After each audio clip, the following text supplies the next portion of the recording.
Hello students, आज हम पढ़ने वाले हैं फंक्शनल ग्रुप। ठीक है, तो सबसे पहले तो हमारे चैप्टर का नाम है कार्बन एंड इट्स कंपाउंड। ठीक है, इस चैप्टर में हम आज की वीडियो में पढ़ने वाले हैं फंक्शनल ग्रुप। अगर वीडियो बहुत ज़्यादा स्टेबल नहीं होती है, उसका रीज़न ये है कि इमरजेंसी में जल्दी जल्दी वाला वीडियो बना रही हूँ, तो मैं इसको फोकस हो सकता है कि थोड़ा सा वीडियो मूव होता रहे इधर उधर थोड़ा सा, तो उसको कोऑपरेट करिएगा। फंक्शनल ग्रुप किसे बोला जाता है? जैसे कि मान लीजिए मैंने कहा कार्बन, हमको पता है कि जो हमारा कार्बन होता है वो टेट्रावेलेंट होता है। टेट्रावेलेंट का मतलब है कि कार्बन के पास 4 जगह होती हैं और इसी 4 जगह में से किसी एक जगह पर मैं इन चारों जगहों पर हाइड्रोजन लगा सकती हूँ, राइट, बैलेंस करने के लिए। तो अगर मैं एक हाइड्रोजन को हटा करके किसी और को लगा देती हूँ, किसी और का मतलब कि मान लीजिए मैंने हैलोजन लगा दिया, मान लीजिए मैंने यहाँ पर और क्या लगा सकती हूँ, और मैंने यहाँ पर हैलोजन की जगह हैलोजन के अलावा और मैंने यहाँ पर क्या लगा दिया, हैलोजन की जगह पे मान लीजिए मैंने यहाँ पर लगा दिया कार्बोक्सिलिक एसिड लगा दिया। ठीक है, या फिर मान लीजिए मैंने कार्बोक्सिलिक एसिड की जगह यहाँ पर मैंने लगा दिया कीटोन। ठीक है, या फिर मान लीजिए मैंने यहाँ पर लगा दी एल्डिहाइड।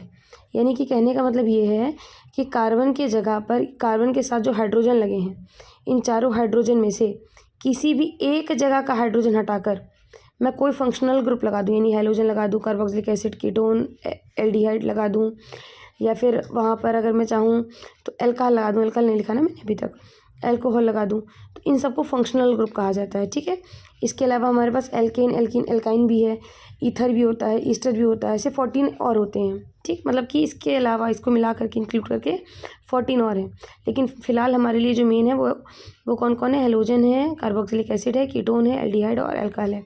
यानी कि कार्बन के अलावा इनमें से हाइड्रोजन में से किसी एक जगह पर मैं इनमें से किसी को लगा दूँ। हैलोजन का मतलब होता है जहाँ कहीं पर भी एक्स लगा हो, क्लोरो लगा हो, Br लगा हो। ठीक है, ये सब क्या होते हैं? हैलोजन होते हैं। ठीक, इसके अलावा कार्बोक्सिलिक एसिड क्या होता है? इन सबको एक बार बता देती हूँ मैं कैसे। जैसे मान लीजिए मैंने कहा कार्बन है, ठीक, कार्बन के साथ मैंने OH लगा दिया, तो OH क्या हो गया? ये एक फंक्शनल ग्रुप है और इसका इस्तेमाल कब किया करते हैं? जब हम एल्काहल को लगाना चाहते हैं। एल्काहल के लिए कार्बन के साथ यहाँ पर मैं एल्काहल नहीं लिखूँगी, मैं वहाँ पर क्या करूँगी? OH लगा दूँगी। ठीक, ये सब क्या कौन होते हैं? फंक्शनल ग्रुप होते हैं। इनको पढ़ने के लिए अच्छा आपको क्या करना पड़ेगा? इनको याद करना पड़ेगा। कैसे याद करोगे? याद करने का तरीका देख लीजिए थोड़ा सा। कहीं पर भी अगर मैं एल्काहल लगाऊंगी तो वहाँ पर IUPAC नेमिंग करते समय, या फिर मैं जो IUPAC स्ट्रक्चर बनाती हूँ, स्ट्रक्चर को बनाते समय, इस चीज़ को बनाते समय मैं क्या करूँगी ना, मैं OH लगा दूँगी। क्या लगा दूँगी? OH लगा दूँगी हाइड्रोजन की जगह पर। ठीक है, अगर मैं एल्डिहाइड बनाना चाहती हूँ तो मैं क्या लगा दूँगी? CHO, 3 चीज़ लगा दूँगी। कीटोन बनाना चाहती हूँ तो मैं क्या करूँगी? कार्बन के ऊपर डबल बॉन्ड से ऑक्सीजन लगा दूँगी। कार्बोक्सिलिक एसिड बनाना चाहती हूँ तो क्या बनाऊँगी? COOH लगा दूँगी। ठीक है, यहाँ पर XBrCl लगाया जाता है।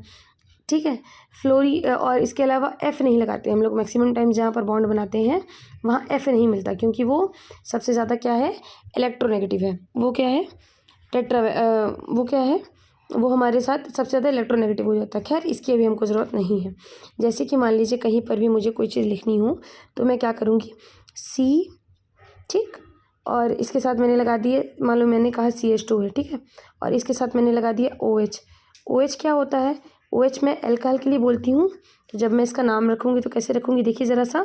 C मतलब क्या होता है? कार्बन, कार्बन एक है, इसके लिए क्या लगाएंगे? मेथ, सिंगल बॉन्ड तो एन, मिथेन। और देखिए एक चीज़ और, OH लगा है ना, नाम लिखते समय एल्काहल का जब हम नाम लिखते हैं तो ऑल लगाते हैं। क्या लगाते हैं? ऑल। ई हटा करके क्या लगा देंगे? ऑल। तो नाम क्या बन गया? मीथेनॉल बन गया। ठीक है, देखिए कैसे होता है, एक बार फिर से समझ लीजिए। हर जगह पर जो हमारे 5 फंक्शनल ग्रुप हैं, इन सब का स्ट्रक्चर बनाते समय देखिए, हैलोजन का स्ट्रक्चर बनाएंगे तो या तो X लगा होगा, या Cl लगा होगा, या Br लगा होगा, या फिर F लगा होगा। कार्बोक्सिलिक एसिड होगा तो वहाँ पर क्या लगा होगा? C होगा, O होगा, फिर O होगा, फिर H होगा। ठीक, कीटोन होगा तो क्या होगा?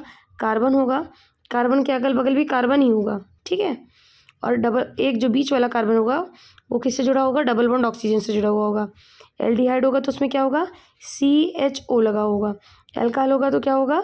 OH लगा हुआ होगा। ठीक है, अब देखिए जब नाम लिखते हैं तो नाम लिखते समय ये नाम, ये मैंने स्ट्रक्चर बनाया है, ये मैंने नाम लिखा है। दोनों में क्या अंतर होता है? जब हैलोजन होगा, हैलोजन के स्ट्रक्चर में हमने क्या लगाया था? इन सबको लगाया था। हैलोजन का नाम लिखेंगे तो क्या लिखेंगे? क्लोरो, ब्रोमो, इन सबको लिखा जाएगा, ठीक है। अगर कार्बोक्सिलिक एसिड होगा तो वहाँ पर मैं नाम लिखते समय क्या लगाऊंगी? ओइक लगा दूंगी। क्या लगा दूंगी? ओइक लगा दूंगी। किसके लिए? कार्बोक्सिलिक एसिड के लिए। किसके लिए? कार्बोक्सिलिक एसिड के लिए। इजी है। अगर मैं कीटोन की बात करूंगी तो नाम लिखते समय मैं क्या लगा दूंगी? ओन लगा दूंगी। क्या लगा दूंगी? ओन। वन है नहीं है, ये ओन है, ठीक है। एल्डिहाइड होगा तो इसके आगे क्या लग जाएगा? एल्काइल में और यानी ओ एल लग रहा था, एल्डिहाइड में अल लग जाता है, ए एल लग जाता है, ठीक। लास्ट में लगता है ये सब लास्ट में लगता है। क्लोरो लास्ट में मत लगाइएगा, ये प्रीफिक्स है, प्रीफिक्स मतलब आगे लगाए जाते हैं, ठीक। इसके अलावा अगर एल्काहल होगा तो उसके आगे क्या लगेगा? उसके बाद क्या लगेगा? ऑल लगेगा, ठीक। अब एक बार फंक्शनल ग्रुप लिखने का तरीका देख लेते हैं।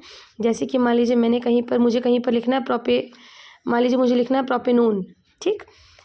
या मान लीजिए मैंने आपको नाम दिया हुआ है प्रोपेनोन।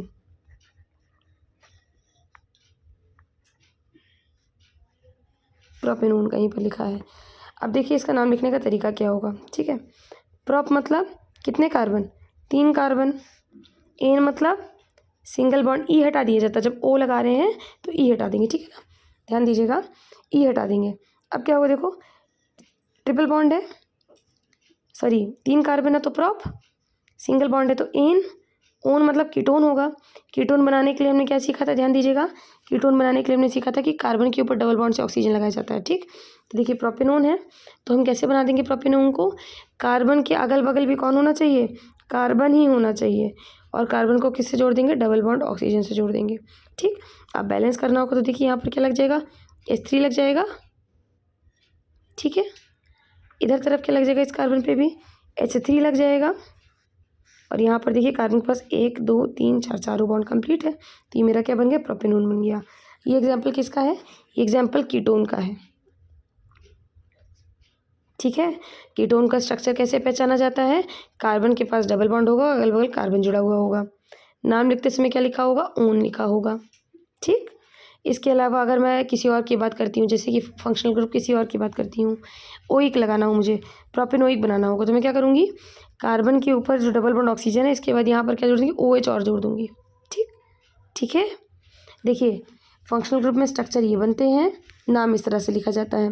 किसी भी फंक्शनल ग्रुप को लिखते समय अगर आपको किसी भी नाम को लिखते समय या स्ट्रक्चर बनाते समय अगर प्रॉब्लम आ रही है, उन सारे स्ट्रक्चर्स या उन सारे नाम को लिखते समय अगर आपको प्रॉब्लम आती है तो आप कमेंट सेक्शन यूज़ करिए। कमेंट सेक्शन में आप मैक्सिमम नाम या स्ट्रक्चर मुझे दीजिए, तो मैं उन सब के एग्जाम्पल्स या वीडियोज़ भी आपके साथ शेयर कर दूँगी, या मैं कमेंट में ही आपको उसका आंसर दे दूँगी। अगर इस वीडियो पे भी कोई डाउट होता है तो आप कमेंट सेक्शन में उसको बता सकते हैं और उसका आंसर आपको तुरंत मिल जाएगा। बोर्ड एग्ज़ाम के लिए और कोई भी डाउट होता है केमिस्ट्री में या साइंस में किसी भी चीज़ में, उसको भी आप कमेंट सेक्शन में मेंशन कर सकते हो। तब तक के लिए पढ़ते रहिए।